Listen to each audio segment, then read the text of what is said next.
오늘 하나님 말씀은 구약성경 사무엘상 12장이 되겠습니다. 오늘 1절부터 마지막 절까지 우리 함께 같이 말씀을 나누도록 하겠습니다. 이 사무엘상 12장에는 이제 사울이 왕으로서의 기름 부음을 받고 그 이후에 사무엘이 이스라엘 백성들에게 지금 마지막 설교라고 할 수 있을까요? 마지막 당부라고 할까요? 마지막 유언이라고 할 수 있는 말씀을 남기고 있습니다. 이제 새로 이제 왕정 시대를 여는 사울의 시대가 이제 도래하고 있는데 그 사사 시대와 왕정 시대를 잇는 이 사무엘의 이 마지막 그 여정을 지금 우리가 보고 있습니다. 그 중에서 이 사무엘상 12장은 이제 사무엘이 이스라엘 백성들에게 최후에 남긴 말씀이라 할 수가 있는데요. 자, 1절부터 먼저 5절까지 말씀을 한번 보겠습니다. 사무엘이 온 이스라엘에게 이르되 보라, 너희가 내게 한 말을 내가 다 듣고 너희 위에 왕을 세웠더니. 자, 지금 이렇게 말을 꺼내고 있는 것은 사무엘이 이제 왕을 세우는 그 일을 본인이 주도하거나 원해서 하는 일이 아니라는 거예요. 그 왕을 세우는 것은 이스라엘 백성들이 요구한 것을 지금 이 이스라엘 백성들을 모아놓고 사무엘이 다시 한번 확인을 하고 있습니다. 어떻게 확인을 시키느냐? 이제 왕이 너희 앞에 출입하느니라. 이 사울 왕이 이제 전쟁에 나가 승리한 그런 전승 기록을 가지고 있죠. 이제 누구도 이 사울을 무시할 만한 사람이 없게 된 거예요. 이제 이 사울이 왕으로서 앞으로 이제 나라를 다스리는 그 일에 앞서서 사무엘이 하나님께서 이 사울을 왕으로 세운 그 요구는 이스라엘 백성들이 했지만 하나님이 그것을 들어주신 그 의미와 가치가 무엇인지를 말씀하고 있습니다. 자, 이제 너희 앞에 왕은 있는데 나는 이제 늙어서 머리가 휘어져 그리고 내 아들도 있지만 이제 나와 내 아들의 시대는 이제 끝났다는 거예요. 그리고 여기 여호와 앞과 그의 기름 부음 받은 자 앞에서, 기름 부음 받은 자는 사울을 말합니다. 왕으로서의 기름 부음을 받았다는 거예요. 내게 대하여 증언하라. 내가 누구의 소를 빼앗았느냐? 누구의 나귀를 빼앗았느냐? 누구를 속였느냐? 누구를 압제했느냐? 내 눈을 흐리게 하는 뇌물을 누구의 손에서 받았느냐? 그리하였으면 내가 그것을 너에게 갚으리라. 자, 왜 이런 말을 했을까요? 지금 사무엘이 이스라엘 백성들에게 자기의 허물이 무엇이냐라고 지금 묻고 있는 거예요. 내 허물이 무엇이길래 너희들이 나 아닌 왕을 요구하느냐, 지금 그런 이야기예요.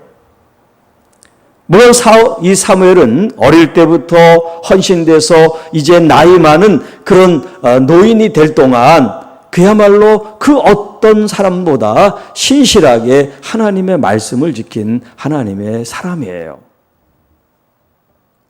그러니까 사실 이 사무엘 이 지도자가 불만족스러워서 이 사람이 불의하고 나쁜 지도자이기 때문에 왕을 요구한 건 물론 아닙니다.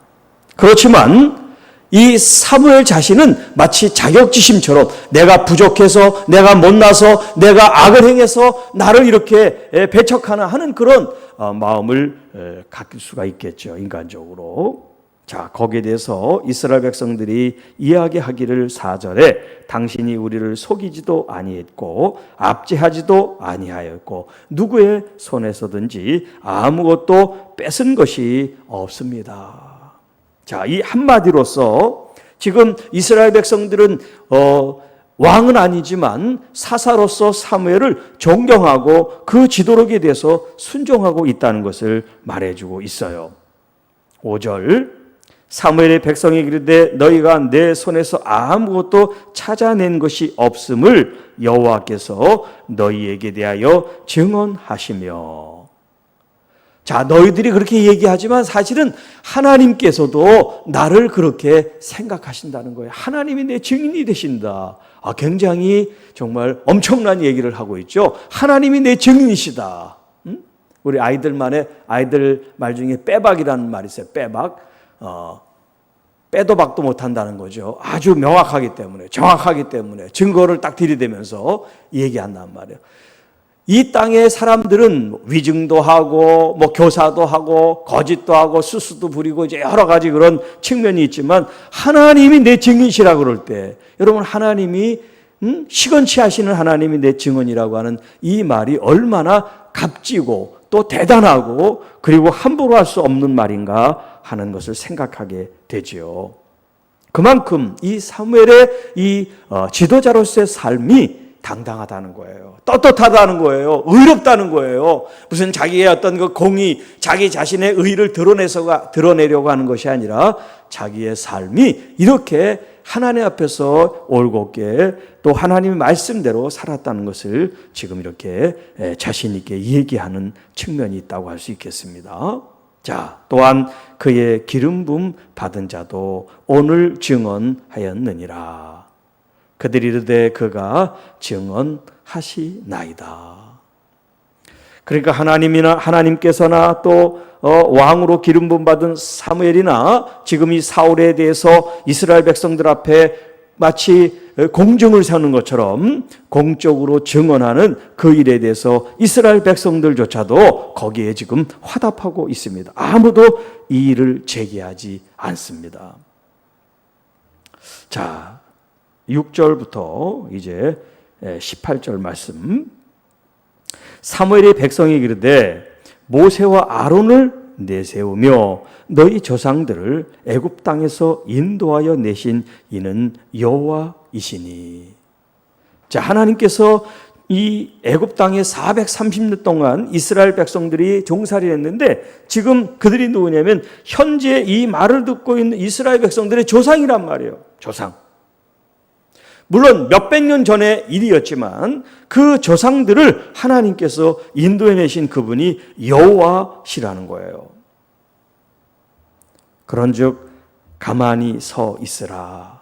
여호와께서 너희와 너희 조상들에게 행하신 모든 공의로운 일에 대하여 내가 여호와 앞에서 너희와 담론하리라.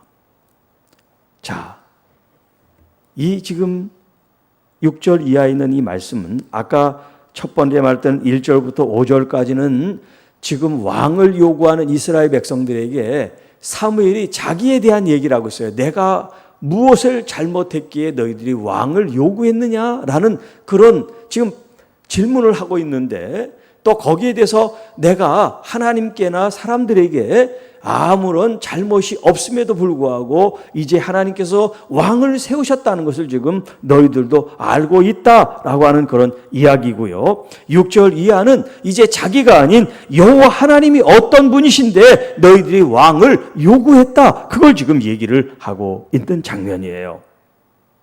자, 너희와 너희 조상들에게 행하신 모든 공의로운 일에 대하여 내가 여호와 앞에서 너희와 담론하리라.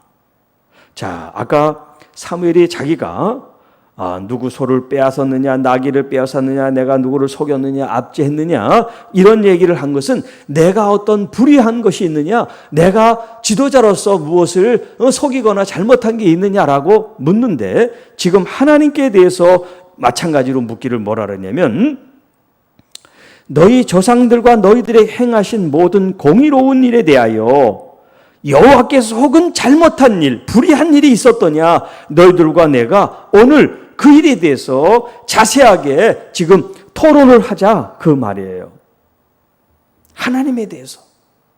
하나님이 이스라엘 백성들을 그 애굽 땅에서 건져내신 그 여호와 하나님이신데 그 하나님을 믿고 우리가 따르면 이 이스라엘 백성들, 이스라엘이라는 이 민족이 하나님이 인도하시는 대로만 나가면 축복받는 백성들이 되는데 왜 너희들이 하나님을 의심하고 하나님을 믿지 않고 하나님을 왕으로 대접하지 않고 왕을 요구하느냐, 이제 그런 배경이 지금 깔려있는 이야기예요. 하나님께서는 이스라엘 백성들에 대해서 공의로우신, 공의가 이제 체데크라고 하는 히브리어인데 그 체데크 대신은 공의로우신 하나님께서 이스라엘 이 우리 민족을 하나님이 곱게 혹은 어떤 사사롭게 하나님의 편견을 갖고 우리를 인도하신 적이 있느냐? 그러면 한번 서로 따져 얘기를 해보자는 거. 언제 하나님께서 그랬는지. 8절, 야곱이 애굽에 들어간 후 너희 조상들이 여호와께 부르짖음에 여호와께서 모세와 아론을 세우사 그 두 사람으로 너희 조상들을 애굽에서 인도에 내어 이곳에 살게 하셨다. 맞죠? 이게 지금 이스라엘 백성들이 지금 걸어왔던 그런 길이었단 말이에요. 역사적인 사실이란 말이에요. 지금 일어나는 것은 가나안 땅에서, 지금 사무엘이 지금 이 말을 하고 있는 이 시점은 이스라엘 백성들이 출애굽했습니다. 그리고 요단을 건넜습니다. 그리고 가나안 땅을 정복했습니다. 그리고 땅을 분배받았습니다. 그렇게 이제 사사들로 하여금 통치되던 그 시대에 지금 얘기를 하는 거예요.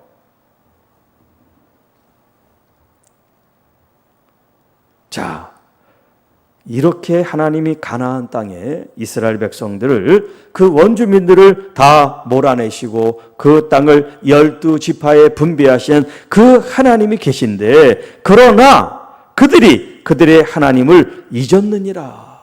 그들은 누구예요? 그들의 조상들이죠. 지금 이스라엘 백성들의 그 조상들인데 그들이 땅을 분배받고 잘 살게 되니까 하나님을 잊어버렸다. 이런 표현을 쓰고 있습니다. 사자성어로 얘기하면 배은망덕이죠. 배은망덕. 은혜를 입고도 그 은혜를 잊어버리는 그런 어리석은 사람들. 여호와께서 그들을 하솔 군사령관 시스라의 손과 블레셋 사람들의 손과 모압 왕의 손에 넘기셨더니 그들이 저들을 침해. 자, 이스라엘 백성들이 하나님을 잊어버리고 우상 숭배를 하고 하나님 말씀을 떠날 때 하나님은 주변에 있는 강대국들의 손을 빌렸어요. 여기 등장하는 것처럼 시스라의 손을 들어주시고 블레셋 사람들의 손을 들어주시고 모압 왕의 손을 들어서 이스라엘 백성들을 인생 채찍처럼 하나님께서 그들을 치셨습니다. 그런 고통을 받을 때 그들은 또 어떻게 했어요? 하나님께 부르짖습니다. 10절, 백성이 여호와께 부르짖어 이르되 우리가 여호와를 버리고 범죄 바알과 아스타롯을 섬김으로 범죄하였나이다. 그러하오나 이제 우리를 원수들의 손에서 건져내소서. 그리하시면 우리가 주를 섬기겠나이다. 자, 이 10절 이 말씀이 이스라엘 백성들을 대표하는 하나의 이 본문이라고 할 수 있어요. 이 패턴에 다 어떤 시대든지 대입을 하면 정확하게 이 말씀이 적중이 됩니다. 한치의 오차도 없어요. 자, 먼저 그들이 무엇을 하냐면 여호와 하나님을 잊고 하나님을 떠나고 하나님을 버립니다. 하나님을 잊어버리고 하나님을 버리고 하나님을 멸시함으로 말미암아 그들이 한 일이 뭐냐면 하나님의 자리에 바알과 아스타롯이라는 이 우상을 섬기기 시작합니다. 그 이스라엘 백성들의 시대적인 이 똑같은 이 일들이 반복이 되었어요.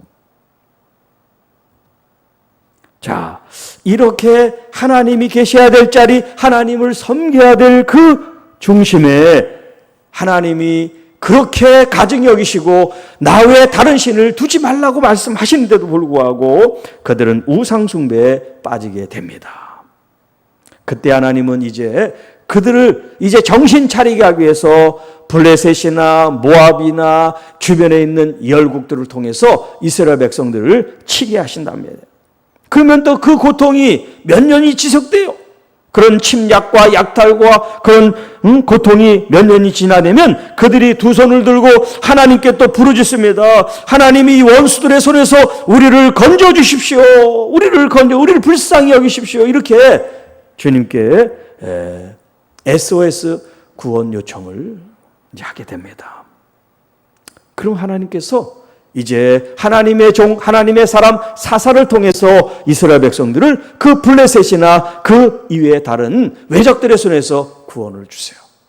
그리고 한 10년, 20년 동안 평화의 시대를 갖습니다. 그리고 또 사사가 죽습니다. 그러면 그들이 또 그 속에 꿈틀거리는 그 이 우상 숭배에 대한 욕망이 일어나서 또 하나님을 잊어버리고, 언제 하나님 우리를 구원해 주셨나? 언제 블레셋에서 우리가 구원받았나? 다 잊어버리고 똑같이 또 이 악순환이 반복되는 거예요. 자, 여기 10절 마지막 부분에 우리를 원수의 손에서 건져 주십시오. 자, 이 말이 어떻게 이어집니까? 그리하시면 우리가 주를 섬기겠나이다.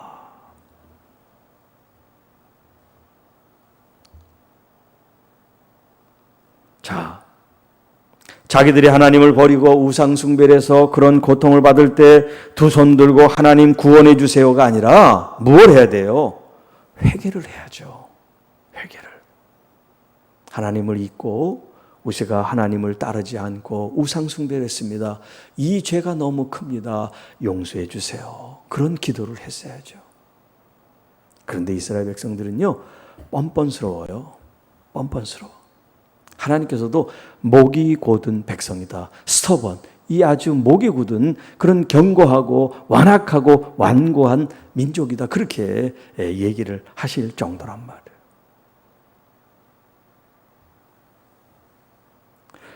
자, 우리를 건져내시면 주를 섬기겠습니다. 딜을 하는 거예요. 딜. 하나님께 딜을 하고 있어요. 우리를 도와주시면 우리가 하나님 섬길게요. 이런 선행 조건이 이루어져야 하나님을 섬깁니다. 지금 이런 시기예요. 오늘날 살아가는 우리 그리스도인들이 지금 이 10절에 있는 말씀의 행태를 가지고 우리가 신앙생활을 한다면 정말 크게 잘못하고 있는 일이에요. 어려울 때는 하나님께 손 벌리고 하나님의 문제를 해결하면 또 싹 잊어버리고, 그리고 또 어려우면 또 손을 벌리고, 또 하나님이 응답해 주시면 또 다 잊어버리고, 이런 모습이 반복된다고 할 때 우리는 심각하게 나의 신앙적인 이 모습을 진심으로 재점검해보고,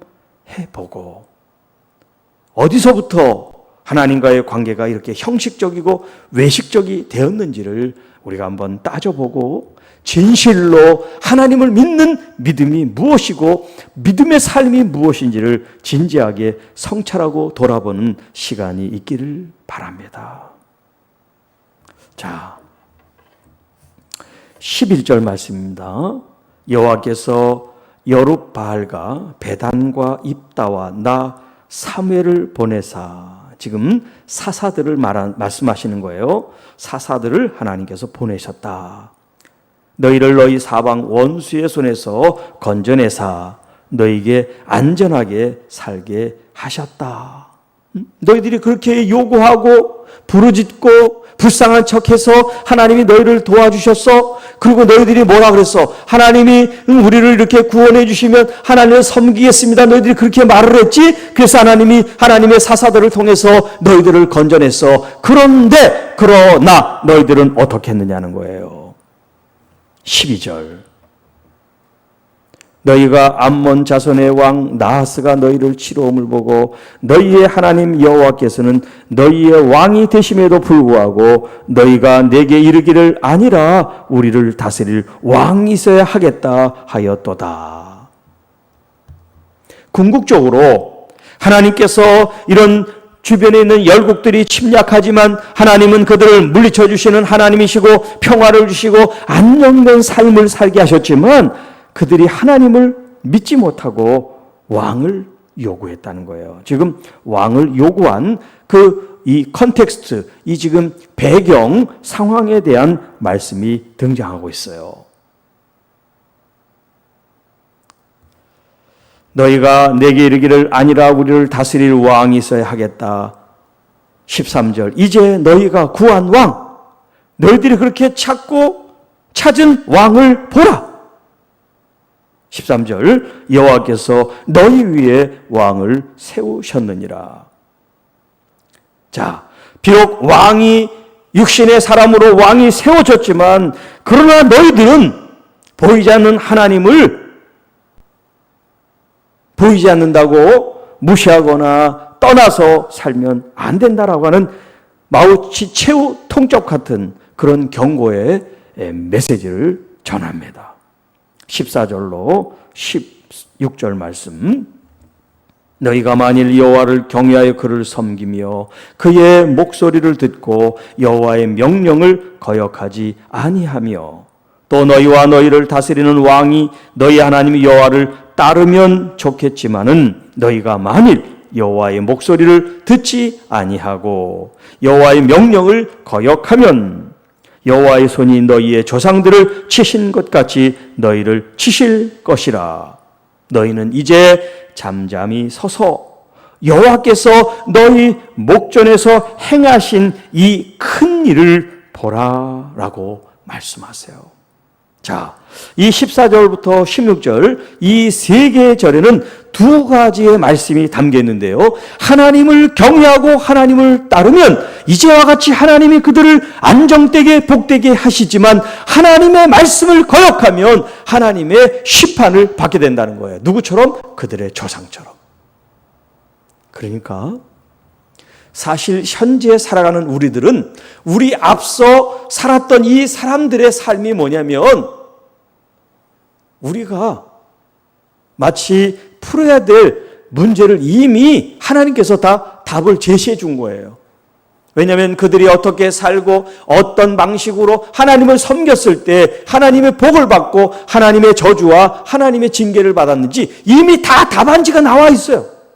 모범 답안지가 다 되어 있어요. 우리가 조금만 마음을 갖고 보면은 다 답을 알게 돼 있어요. 그런데 답을 알지만 우리는 그 답대로 살지 않는 거예요. 정도 길이 주어져 있지만 그 길을 걸어가지 않는 거예요. 이게 바로 문제라는 것입니다. 자, 오늘은 밀베는 때가 아니냐. 내가 여호와께 아뢰되 여호와께서 우레와 비를 보내사 너희가 왕을 구한 일 곧 여호와의 목전에서 범죄한 죄악이 클물 너희에게 친히 알게 하리라. 자, 지금 밀 베는 때라고 하는 것은 지금 밀 추수를 지금 해야 되는 때라는 거예요. 자, 이런 때 지금 하나님께서 우레와 비를 내리시는 것을 너희들이 왕이 구한 일이 하나님 앞에 큰 죄라는 것을 보여주겠다는 거예요. 그래서 사무엘이 하나님께 지금 아뢰되 기도합니다. 여호와께서 그 날에 우레와 비를 보내시니 모든 사람이 여호와와 사무엘을 크게 두려워하니라. 지금 이 밀을 베는 추수 때니까 지금 비가 오면 안 되죠. 이미 비가 온 이후에 지금 곡식을 거두니까 곡식을 거두러뜨리는 이 때에 비가 오면 안 되는데 지금 이 사무엘은 하나님께 초자연적으로 하나님의 지금 역사를 지금 보여주고 있는 거예요. 이 시대를 역행하는 거죠. 시절과 하늘의 어떤 그런 이 원리를 지금 역행해서 하나님이 지금 이 사무엘의 말씀을 지금 응답하고 있다는 것을 그들에게 보여주는 거예요. 그러니까 이 이스라엘 백성들이 이 비가 올 때가 아님에도 불구하고 우레소리와 비가 나는 것을 보고 모든 백성이 여호와와 사무엘을 크게 두려워하였다라고 지금 말씀하고 있습니다. 자, 이제 마지막 파트 19절부터 마지막 25절 말씀입니다. 모든 백성이 사무엘에게 이르되 당신의 종들을 위하여 당신의 하나님 여호와께 기도하여 우리가 죽지 않게 하소서. 우리가 우리의 모든 죄에 왕을 구하는 악을 더하였나이다. 자, 이렇게 지금 우레와 비가 내리는 걸 보고서 이스라엘 백성들이 두려운 마음을 가졌어요. 그래서 사무엘에게 하나님께 용서에 대한 그런 기도를 좀 드려서 우리가 죽지 않게, 우리가 생명이 보존되도록 이제 하나님께 기도해 달라고, 중보해 달라는 그런 부탁을 하죠. 우리가 우리의 모든 죄에 왕을 구하는 악을 더하였습니다. 말은 잘해요. 알긴 잘 알아요. 자기들이 죄를 진 가운데 왕을 구한 게 죄요 악인 거라고 하는 걸 알아요. 그런데 여기 어떤 표현을 쓰고 있느냐? 당신의 하나님 여호와께 기도하여 라고 표현하고 있어요. 당신의 하나님 여호와께. 누구의 하나님? 지금 이 백성들은 사무엘의 하나님을 지금 찾는 거예요. 사무엘 당신의 하나님. 그러면 사무엘의 하나님은 이스라엘 백성들의 하나님이 아니죠. 이 하나님은 사무엘의 하나님이기도 하고 이스라엘 백성들의 하나님이기도 하신데, 하나님은 그걸 원하시는데 이스라엘 백성들이 거부하는 거예요. 당신의 하나님으로 하십시오. 우리 하나님은 아닙니다.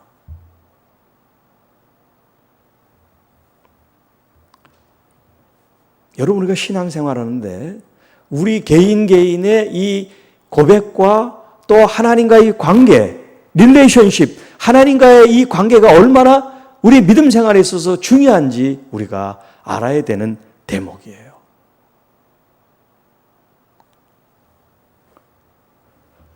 하나님과 내 자신과의 관계가 없이 당신이라고 표현한다고 하면 그 하나님은 나와 무슨 관계가 있어요?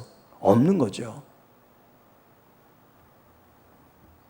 그래서 우리는 하나님을 우리 개인들의 참 하나님으로 고백하고 나의 아버지로 고백하는 것이 얼마나 중요한 고백이고 그 고백을 통한 삶의 열매가 달라진다고 하는 것입니다. 자, 20절 사무엘의 백성에게 이르되 두려워하지 말라. 너희가 과연 이 모든 악을 행하였으나 여호와를 따르는 데에서 돌아서지 말고 오직 너희 마음을 다하여 여호와를 섬겨라. 이제까지는 악을 행하고 하나님을 잊어버리고 우상 숭배를 했지만 이제부터라도 괜찮다. 지금부터라도 새 마음을 갖고 하나님을 마음을 다하여 섬기는 사람들이 되라라고 부탁을 하고 있는 거예요. 돌아서서 유익하게도 못하고 구원하지도 못하는 헛된 것을 따르지 말아라. 그들은 헛됨이라. 그들은 누구예요? 바로 이 바알, 아스타롯, 우상을 지금 가리키는 거예요. 이 우상들은 너희들이 아무리 따라도 소용이 없어. 그건 헛된 거야. 허망한 거야. 껍데기에 지나지 않아. 제발 거기에 마음을 빼앗기지 말아라 라는 말씀이에요. 자, 오늘 살아가는 우리 크리스찬들, 그리스도인들은 과연 어떻습니까? 정말 살아계신 그 하나님 말을 온전히 추구하고 있습니까? 아니면 점집도 가고 굿도 하고 고사도 드리고 자기가 하고 싶은 거 다 하면서 하나님도 섬기는 그런 일종의 마치 종교 백화점처럼 하나님도 그냥 그 내가 도움을 필요로 하는 어떤 한 종류의 대상에 지나지 않는다고 하면 하나님이 과연 그 사람을 존중하고 그 사람을 구원해 주실까요? 거기에 대한 답은 이제 조금 이 뒤에 본문에 나옵니다. 22절 여호와께서는 너희를 자기 백성으로 삼으신 것을 기뻐하셨으므로 여호와께서는 그의 크신 이름을 위해서라도 자기 백성을 버리지 아니하실 것이다. 하나님께서 이스라엘 백성들을 자기 백성으로 삼으신다는 그것을 하나님 자신이 얼마나 기쁘게 여기셨는지 말씀하고 있어요. 그래서 신명기서에는 이스라엘 백성들이 하나님의 그 소유된 백성이다라고 표현하고 있어요. 너희는 내 소유된 백성이 내 기업이다. 내가 너희들의 기업이 되어줄게 라고 말씀하세요. 그 정도로 하나님은 이스라엘 백성들에게 당신의 모든 것을 다 부어주셨다는 거죠.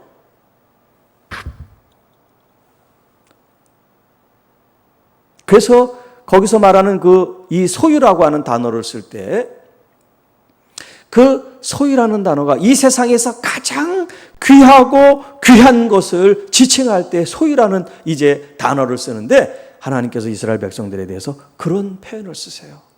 너희들은 나에게 있어서 가장 소중한 존재야.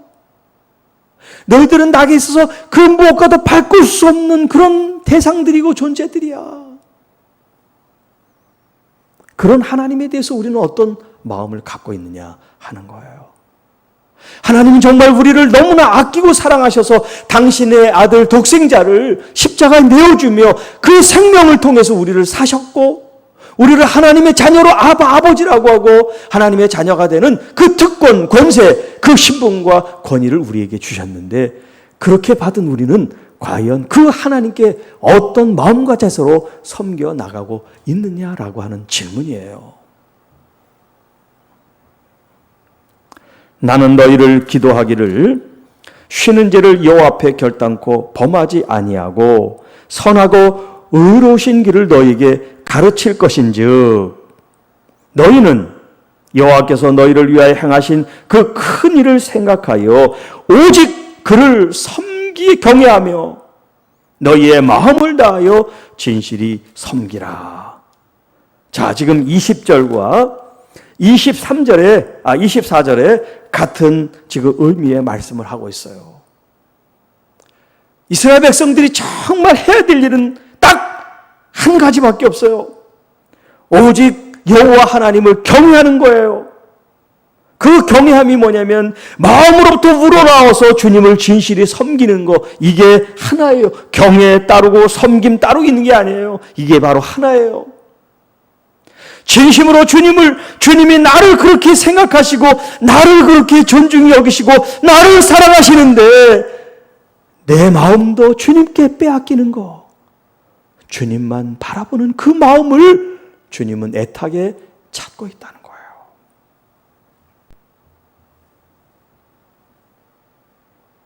마지막 25절. 만일 너희가 여전히 악을 행하면 너희와 너희 왕이 다 멸망하리라. 이렇게 하나님은 우리를 사랑하시고 우리를 기뻐하시고 우리를 어여뻐서 당신의 모든 것들을 내어주셨지만 우리가 배반을 하게 되고 우리가 그 하나님의 사랑을 거부해버리면 결국 망하게 된다는 거예요. 결국 멸망한다는 거예요. 결국 지옥으로 떨어질 수밖에 없다는 말씀을 하고 계십니다.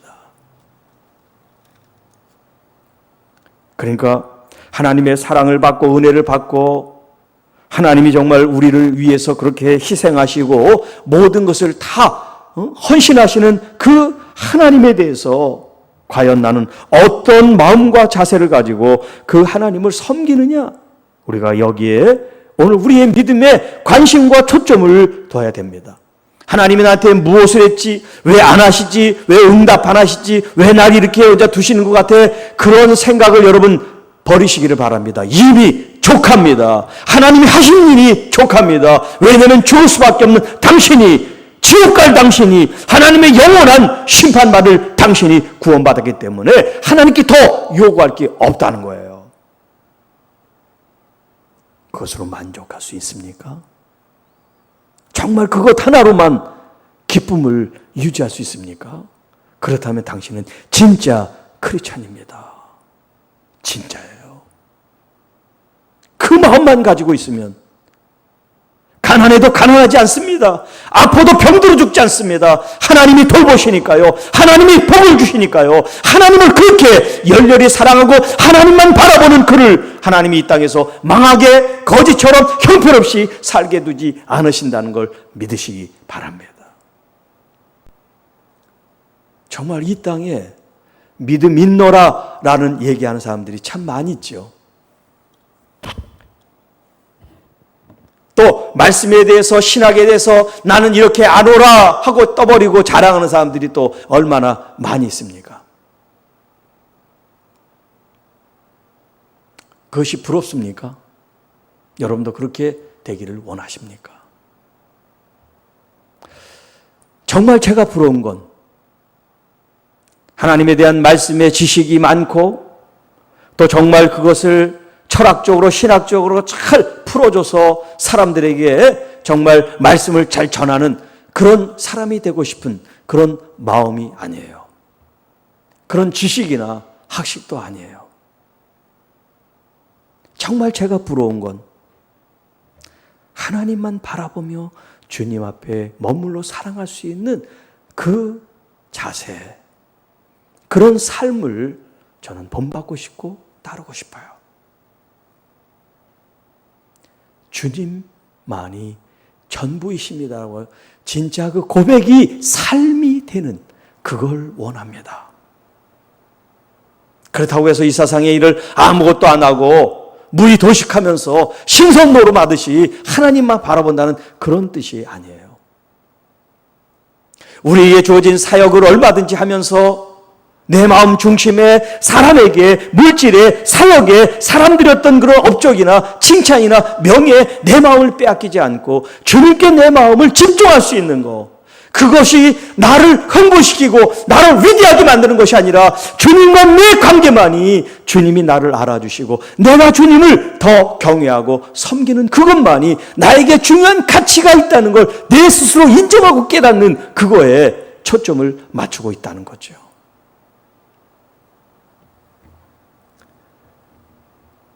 바로 나의 구원자 되신 예수 그리스도, 그분이 나에게 행하신 일이 내가 돈으로 주고도 할 수 없는 일, 내가 노력해도 얻을 수 없는 그 일을 주님은 하셨어요. 주님의 십자가의 피 흘림을 통해서. 여러분, 그보다 큰 은혜가 어디 있습니까? 그보다 큰 선물이 어디 있습니까? 그보다 더 귀한 가치를 부여받은 게 어디 있어요?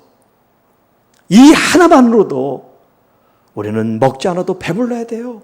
아파도 아프지 않습니다. 고통을 받고 우리 환경이 힘들어도 힘든 게 아니에요. 저는 그런 경험을 했어요. 영하 10도, 15도 내려가는 그런 추운 한겨울에 정말 그 여름에 그 얄판한 그 야외 돗자리 그거 하나 깔고 야외에서 있는 옷 그대로 입은 상태에서 철회를 해가면서 주님을 목말라 했던 그런 때가 있었습니다.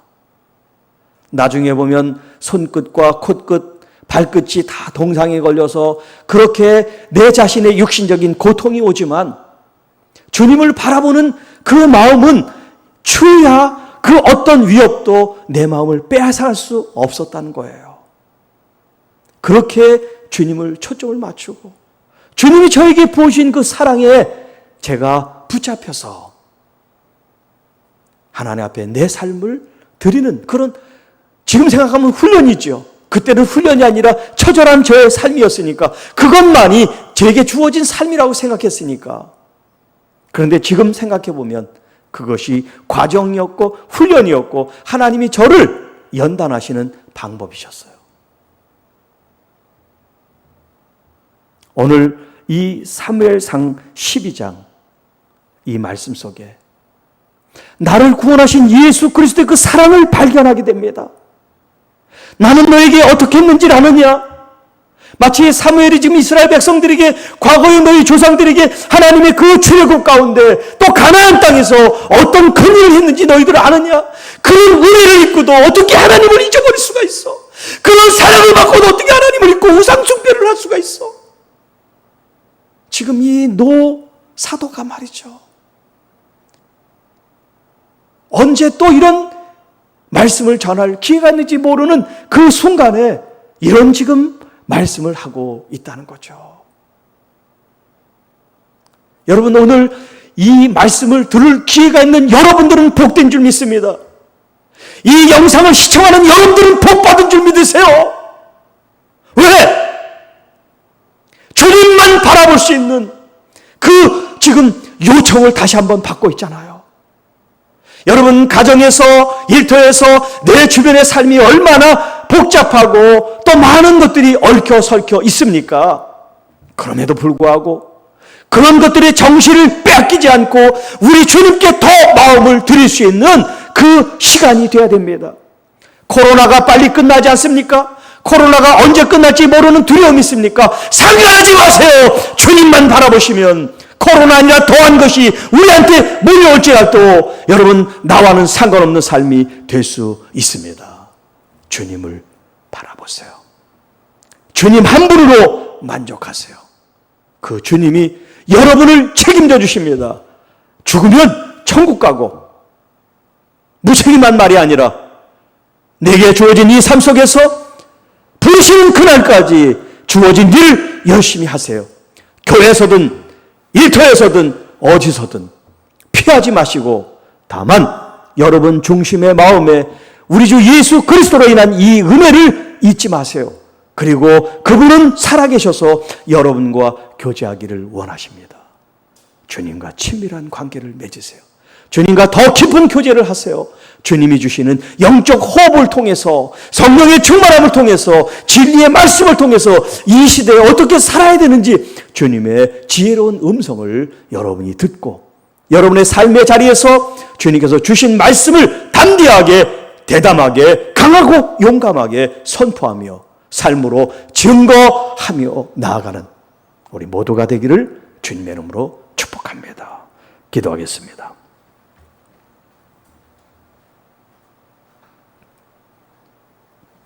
하나님 아버지 감사합니다. 오늘 사무엘 사사를 통한 이스라엘 백성들을 향한 마지막 이 설교의 말씀에 여호와를 경외하며 진실로 전심을 다해서 우리 하나님 여호와를 섬기라는 이 당부의 이 말씀, 오늘 우리도 이 말씀을 기억하며 우리의 상황이 얼마나 복잡하고 어렵고 힘들고 또 우리 예기치 못한 많은 불행과 질병이 찾아온다 할지라도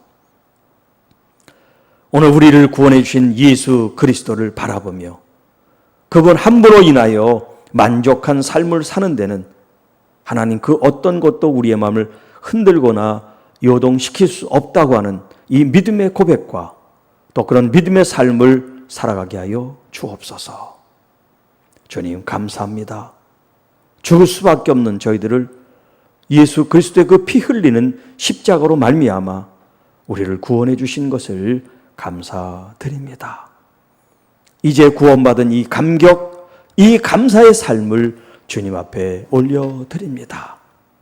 우리가 더 나은 것을 위해서, 더 좋은 것을 위해서 구하지 아니며 우리를 살리시고 또 우리를 부흥케 하시는 하나님의 그 사명 앞에 더 우리가 쓰임받도록 우리가 기도하며 간구하며 청원드리게 하여 주옵소서. 나의 가정에서, 나의 교회에서, 또 나의 일터에서 하나님 제가 어떤 삶을 살아야 될지 가르쳐 주시옵소서. 이끌어 주시옵소서. 우리 뜻대로, 우리 마음대로가 아니라 하나님이 원하시는 대로 나의 생명을 사신 주님께, 나 또한 나의 생명을 주님께 드릴 수 있는 마음의 각오를 가지고 주님을 섬기는 진짜 그리스도인들이 되게 하여 주옵소서. 이제는 주께서 가르치신 기도로 함께 기도하오니